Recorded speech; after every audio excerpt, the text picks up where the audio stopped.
ने सुर्खियों में नहीं लिए क्योंकि बहुत सारे अखबारों में है ये। बीबीसी और मतलब यानी कल की खबर इंडियन एक्सप्रेस और बीबीसी दोनों से उठाई है हमने, जिसमें क्या लिखा गया है, how Zelensky flew to US in the middle of Ukraine war. Ukraine war के बीच में जेलेंस्की कैसे पहुंचे थे यूक्रेन से अमेरिका, ये सुर्खी है। यानी मिलकर के ये वापस आ गए। लेकिन आज भी दुनिया के लिए बड़ा सवाल है कि भैया तुम पहुंचे कैसे थे, क्योंकि फरवरी से लेकर दिसंबर तक एक भी दिन जो व्यक्ति बाहर ना निकला हो, जिसके बाहर निकलते ही रूस के द्वारा आक्रमण की संभावना हो, इसके उड़ते हुए विमानों को ही मार गिराया जाए इसकी संभावना हो, वो व्यक्ति निकला कैसे, ये अपने आप में एक रिसर्च बनेगी। मैंने आपसे कहा था। तो जब इतना बड़ा टास्क है, हमने आपको पहले ही कह दिया था, और जब ये आज की सुर्खी बना है, तो चलिए अब इसका विश्लेषण भी करके बताते हैं आपको। रूट बाहर आ चुका है, कैसे ये निकले थे, क्या तरीका अपनाया था, आज के सेशन में हम आपके साथ में चर्चा करते हैं। तो अब आपको ना ये चीज पता चल जानी चाहिए कि जो आप लोग चर्चा सोचते हैं दुनिया के भीतर, उस दिशा में दुनिया विचार कर रही है। अपन मिलकर के जो सोचते हैं ना, उस दिशा में आगे काम हो रहा है। चलिए थोड़ा देखते हैं। फिलहाल के लिए चर्चा क्या है कि जेलेंस्की यानी यूक्रेन से निकलकर अमेरिका कैसे पहुंचे। चलिए दिखाते हैं आपको। एक तस्वीर दिखाई देगी जिसमें कि अमेरिका के एक विमान से, देखिए यूनाइटेड स्टेट्स ऑफ अमेरिका, ये जो आपको विमान दिखाई दे रहा है, ये कोई साधारण विमान नहीं है। पहली बात, ये एयरफोर्स का बोइंग का विमान है, जिसमें से इनके डिप्लोमेट्स या बड़े राजनेता उड़ते हैं। अमेरिका का विमान है जिससे ये आए। सामान्यतया होता क्या है, सामान्यतया जैसे मान लीजिए प्रधानमंत्री हमारे देश से निकलकर किसी दूसरे देश जाएंगे, तो वहां पर अपने विमान से जाएंगे। ये अमेरिकी विमान से उतर रहे हैं, ये चीज देखने लायक है। यानी कि ये अपने विमान से निकलकर नहीं गए। नंबर एक, अब ये पहुंचे कैसे, पहुंच करके इन्होंने क्या किया, आपने जाकर के वहां पर पूरा भाषण दिया, संसद में रहे और अब वापस भी आ चुके हैं। तो इस पूरी प्रक्रिया की शुरुआत कैसे हुई, चलिए वो बताते हैं। देखिए बात है दिसंबर 11 की। 11 दिसंबर को बाइडेन ने इनसे फोन पर कहा था कि आप हमारे यहां पर आमंत्रित हैं। जेलेंस्की ने कहा आना तो मैं भी चाहता हूं, लेकिन डर है।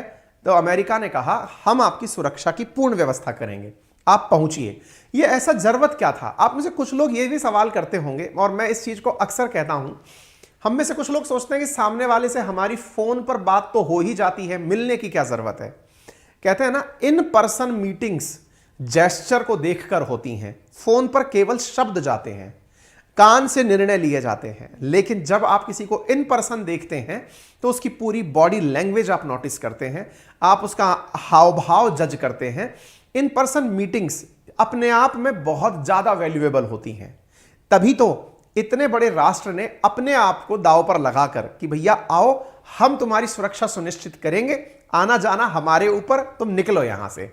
अमेरिका ने इनको बुलाया, आपको बुला करके सभी सांसदों के सामने बोलने का मौका दिया, ताकि सांसद सभी लोग जज कर ले कि ये आदमी फेक तो नहीं है, डरपोक तो नहीं है, बॉडी के हाव भाव क्या हैं। इसलिए सामान्यतया आप किसी राजनेता को उड़ते हुए देखते हैं, और इवन आप अपने जीवन में भी ये मानकर चलिएगा, जो आपके बहुत सगे संबंधी हैं, जिनसे आप सालों से फोन पर तो बात कर रहे हैं, समय निकालकर उनसे भी इन पर्सन मिल लीजिए। ये मेरी पर्सनल एडवाइस है, बाकी जितना काम की है वो आपके ऊपर निर्भर करता है। खैर कोई नहीं जी। तो इस समय आपने इनको बुलाने का देखा, न्योता मिला इन्हें साहब। अब क्या था, अब आगे की बात सुनिए। देखिए फिलहाल के लिए एक बार आप मैप को देख लीजिए। इस समय हालत यह है कि यदि किसी व्यक्ति को यूक्रेन जाना है, तो यूक्रेन जाने के लिए वो फ्लाइट नहीं लेता है। सामान्यतया वो पोलैंड तक फ्लाइट से जाते हैं सभी लोग, और वहां से आकर के ट्रेन से आगे निकलते हैं। चाहे फिर ये अमेरिका से कोई प्रतिनिधि पहुंचे, चाहे फिर वो ब्रिटेन से कोई पहुंचे, कोई फ्रांस से पहुंचे। आपने देखा भी होगा, ऋषि सुनक वगैरह सब जाकर के आए थे। तो वो सब लोग ट्रेन लेकर जाते हैं। क्यों? क्योंकि इस पूरे क्षेत्र के अंदर तो वॉर अनाउंस हो रखी है। कब कौन सी मिसाइल आकर किसी फ्लाइट पर लग जाए और खामखा की कोई मतलब दिक्कत खड़ी हो जाए। इसलिए जेलेंस्की ने भी ट्रेन का रूट अपनाया था। और ट्रेन कैसे अपनाई, तो देखो ये बिल्कुल ए पॉइंट जो आपको दिखाई दे रहा है, जो यूक्रेन का बॉर्डर के रूप में दिखाई दे रहा है। ट्रेजेडी सिर्फ मूवीज में अच्छी लगती है। हॉलिडे बुकिंग के लिए अगोड़ा। कुछ बालक जो है बार बार वॉइस प्रॉब्लम बोल रहे हैं, मैं एक बार के लिए सुनना चाहूंगा। रूट अपनाया था और ट्रेन कैसे अपनाई, तो देखो ये बिल्कुल ए पॉइंट जो आपको दिखाई दे रहा है, जो यूक्रेन का बॉर्डर के रूप में दिखाई दे रहा है। कुछ बालक जो है बार बार वॉइस प्रॉब्लम बोल रहे हैं। जिन्हें दिक्कत आ रही है भैया, वो अपना कान की ढेपी सही कर लें, क्योंकि सर्दियों में क्या है, कान में मफलर लगे होंगे, हो सकता है थोड़ी दिक्कत आ रही हो। और उसको थोड़ा खटखटा ले, मैं हाथ में पकड़ लेता हूँ, ठीक है। चलिए, तो एनीवे फिलहाल के लिए आप यहाँ पर देखें तो ये जो ए नामक डेस्टिनेशन आपको दिख रहा है, ए जगह से बी जगह तक, यानी यूक्रेन के इस बॉर्डर तक तो खुद पहुंचे थे जेलेंस्की। इसके बाद ट्रेन में बैठ करके इस पॉइंट बी तक यानी पोलैंड के अंदर पहुंच गए थे। पोलैंड चूंकि नाटो मेंबर है, इसलिए रशिया इस पर अटैक कर नहीं सकता है, क्योंकि फिर तो एक साथ सारे दुश्मनों को मनौता देने जैसा है। पोलैंड से ही सारी यात्राएं फिलहाल हो रही हैं। पोलैंड पहुंचते हैं। पोलैंड पहुंचने के बाद क्या सारी टेंशन खत्म हो गई? नहीं साहब, मैप देखिए एक बार। आप जब पोलैंड को देखते हैं तो पोलैंड से जुड़ा हुआ आपको समुद्र दिखाई देता है, दैट इज नॉर्थ सी। ये वो समुद्र है कि यदि इस जगह पर कोई भी व्यक्ति निकले तो वो जरूरी नहीं है कि वो रशिया से बच जाए। क्यों? क्योंकि रशिया का आपको यहां पर एक क्षेत्र दिखाई दे रहा है, दैट इज लेनिनग्राड। ये वही क्षेत्र है जहां से बड़ी मात्रा के अंदर न्यूक्लियर वेपन या फिर सबमरीन्स डील की जाती हैं। ये वो वाला क्षेत्र है जो रशिया का एक छोटा सा हिस्सा है। यहां से और रशिया को कनेक्ट करने के लिए बाकायदा ट्रेन चलती है। ये बहुत ही मतलब ऐसे समझिए कि नॉर्थ सी में रशिया केवल इसी की वजह से कंट्रोल स्थापित करता है। अर्थात यहां से उड़ के भी फिर सामने जाओगे तो रशिया की जद में आप आ जाओगे। रशिया पानी के अंदर अपनी सबमरीन तैनात करके रखा हुआ है। अर्थात अगर आप यहां से उड़कर गए तो पानी में उड़ते हुए आपको हो सकता है रशियन सबमरीन शूट डाउन कर दें। अब इससे क्या किया जाए, कैसे बचा जाए? तो अब देखिए, ये यहां पर पहुंचते हैं प्रांजिल नामक जगह तक ट्रेन से, और यहां से निकल करके ये रेशो करके जो जगह है, यहां तक अमेरिका की जो खुद की अपनी जो एम्बेसी की गाड़ी होती हैं पोलैंड के अंदर, उनसे ले जाकर के इन्हें यहां तक कार से पहुंचाया गया। यहां पर से इन्हें फ्लाइट में बिठा करके, तो देखिए किस तरह से हुआ। कीव से प्रेंजिल पोलैंड तक तो ये ट्रेन से पहुंचे हैं, और पहुंच करके यहां से आगे दूसरी जो डेस्टिनेशन मैंने आपको बताई रेंजो करके, यहां तक ये कार से पहुंचे। वहां पर इनको मिलती है फ्लाइट। अब देखो स्टेशन पर ये ट्रैक किए गए पोलैंड में। पोलैंड की कुछ तस्वीरें हैं जिसमें सुरक्षा कर्मियों के साथ जेलेंस्की जाते हुए आपको दिख रहे हैं। दैट मीन्स पोलैंड की सीमा में इनकी एंट्री हुई थी। ये इस बात से सत्यापित होता है। इंटरेस्टिंग बात सुनिए आप। आपको लग रहा होगा अजी क्या बात है, ये किसी फिल्म से कम नहीं है। जेलेंस्की जब खुद से ये कंफर्म कर लिए कि हां मैं बच गया हूं से मतलब कि मैं यात्रा में किसी प्रकार की कोई क्षति का सामना नहीं किया हूं। अमेरिका में जब लैंड होने वाले हैं उससे मात्र 30 मिनट पहले जब अमेरिकी वायु सीमा के क्षेत्र में एंट्री कर चुके हैं, उस समय उन्होंने अपना मैसेज दिया कि मैं अमेरिका जा रहा हूं। आप इससे अंदाजा लगाइए कि एक एक चीज को कितना ज्यादा नोटिस किया जा रहा था। लोगों को यह तो था कि यह व्यक्ति जाएगा, तभी लोग इस चीज को ट्रैक करने में पूरी तरह से लगे हुए थे कि कहां से। तो अब आप देखिए, यहां से आगे जेलेंस्की को ले जाया गया अमेरिकी वायुसेना के बोइंग C-40 के साथ। अब ये C-40 क्या है? असल में ये एक ऐसा विमान है जिसकी सुर्खियां हमने आपसे पहले भी साझा की हैं। अब आप पूछेंगे ऐसा इसमें क्या है? बड़ी रोचक कहानी है साहब। इस विमान की उड़ान से 1 घंटे पहले अमेरिका ने जर्मनी में नाटो से कहा, देखिए नाटो जो है ना, नॉर्थ अटलांटिक ट्रीटी ऑर्गेनाइजेशन, जितने भी 30 देश हैं इसके साथ में, जर्मनी भी उनमें से है। तो इनसे कहा गया कि आप हवा में अवाक्स उड़ा दो। अवाक्स क्या होता है उसकी भी कहानी इंटरेस्टिंग है, मैं सुनाऊंगा। किसी फिल्म से कम नहीं है, ये पूरी स्टोरी सुन लेना, फिर भी सुनिए। तो अवाक्स को हवा में उड़ा दो, ये कहा गया। अमेरिका को रूस के समुद्र में गश्त लगा रही जो पनडुब्बियां हैं उनके बारे में जानकारी लेनी थी कि कहीं ऐसा ना हो हमारा C-40 उड़े और उधर से कोई सबमरीन चल जाए। कोई बात नहीं साहब। अब एक बार के लिए आप समुद्र का मैप देख लीजिए। इधर देखिए साहब आप, ये आपको पूरा की पूरा क्षेत्र दिखाई पड़ रहा है। इस पूरे क्षेत्र के अंदर ये वाला नॉर्थ सी है, यानी पोलैंड से जहाज निकलेगा, नॉर्थ सी पर जाएगा, फिर यूके के ऊपर से निकलते हुए वो अमेरिकी क्षेत्र में चला जाएगा, यानी कि अटलांटिक ओशन वाले क्षेत्र में चला जाएगा। ठीक है। अब यहां से इस क्षेत्र की चिंता सता रही है सभी को। इस स्थिति में जर्मनी से कहा गया कि आप अपना अवाक्स विमान यहां से उड़ाओ नॉर्थ सी के ऊपर, ताकि पानी में कोई हो तो हमें पता चल जाए। आप पूछेंगे कि क्या कोई ऐसा विमान भी है? बिल्कुल है।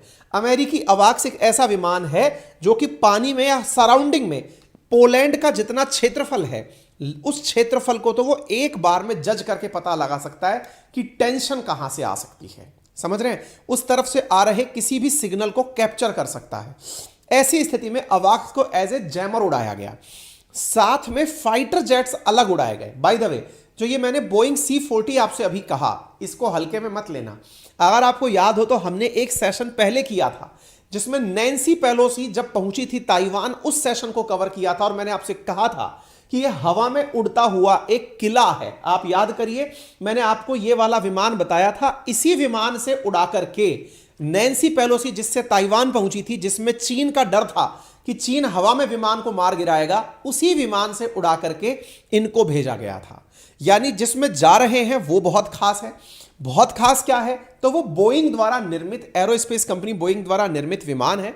C-40B और C इनके हाई सिक्योरिटी क्लास विमान है, जिनका उपयोग इसी प्रकार की हाईटेक ट्रांसफर्स के अंदर काम में लिया जाता है। बहुत सारी खूबियां हैं, जैसे इनके अंदर, मतलब अब जैसे अपन तो खैर क्या समझे, मैं तो नहीं समझता, आप समझते हो तो मैंने यहां लिख कर दे दिया है। फिलहाल के लिए ये समझ लो कि जान बचाने के लिए जो चाहिए वो सब है।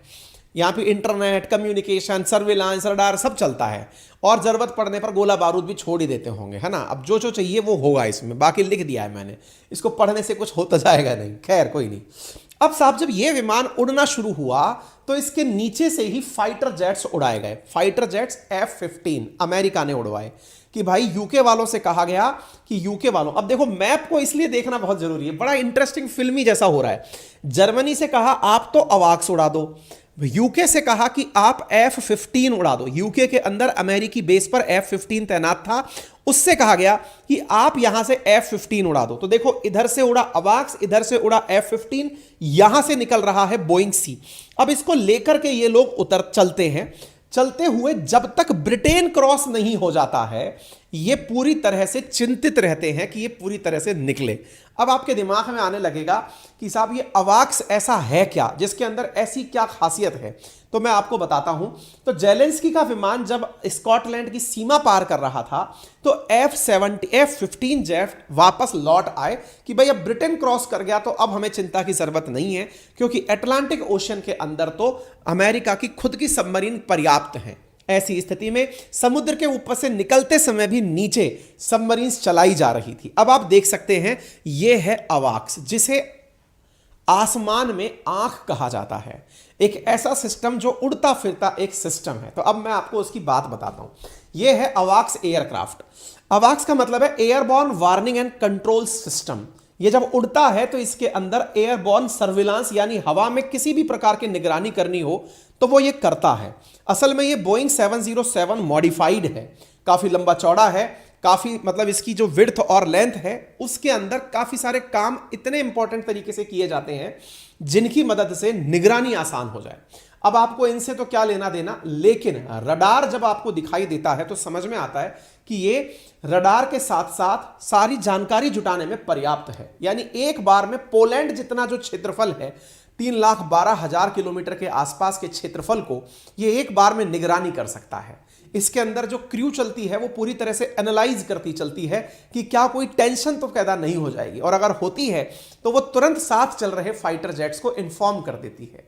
अब आप इससे अंदाजा लगाइए, यहां से आगे निकलकर स्कॉटलैंड ये विमान क्रॉस होता है, और क्रॉस होते समय इन्हें इंफॉर्मेशन दे दी जाती है कि हां साहब क्रॉस हो गया है।